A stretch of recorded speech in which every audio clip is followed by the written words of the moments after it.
Here are the differences between the 40100 PTO transmission case and non-PTO transmission case. On the left here, the PTO unit, obviously it's got this big port in it. That's how you access the air that drives your PTO unit. Non-PTO transmission does not have that. This will normally be covered by a plate, but this customer is actually using his PTO.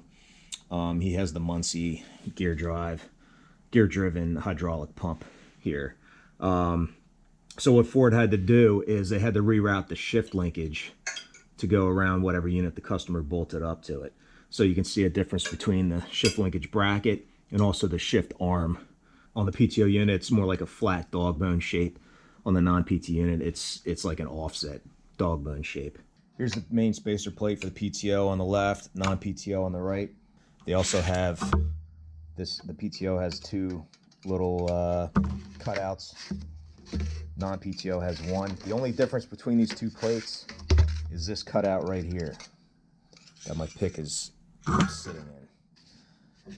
The non-PTO on the right does not have that. So what is that? Well, that's how they get pressure up to the coast pack to engage the coast pack. When you run a PTO, a couple things happen. One, it idles up. Two, the torque converter locks up, and the coast clutch pack locks up. Coast clutch drum, which I'll show you next, that's where the sun gear that drives the PTO is. So they're basically short-circuiting the valve body to get pressure up to the coast pack to apply it so that rotates and drives the PTO sun gear.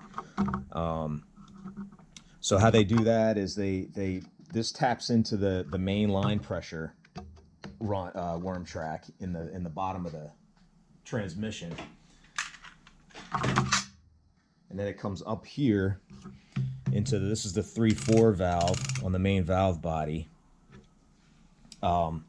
This spot right here coincides with this orifice, so it uses the 3/4 valve to get it up to the pack, and then they dump that pressure. There's some exhaust porting in the upper valve body to release that pressure.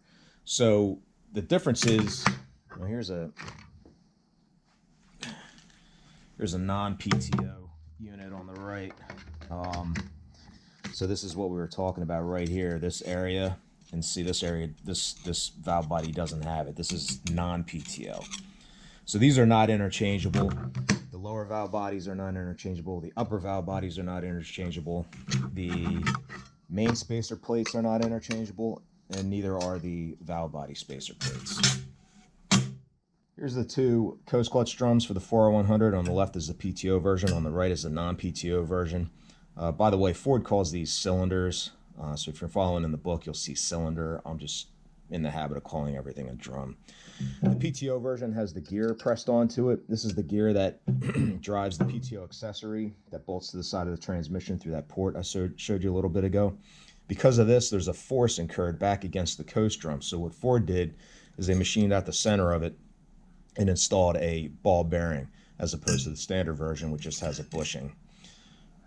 Also, the speed sensors, the forward speed sensors for these drums are different. You can see the PTO version on the left is much shorter than the version on the right.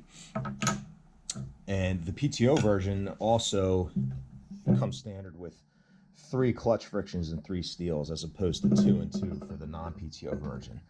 So what I do is I modify the standard, the non-PTO coast drum to accept 3 frictions and 3 steels. I do that for all of my rebuilds.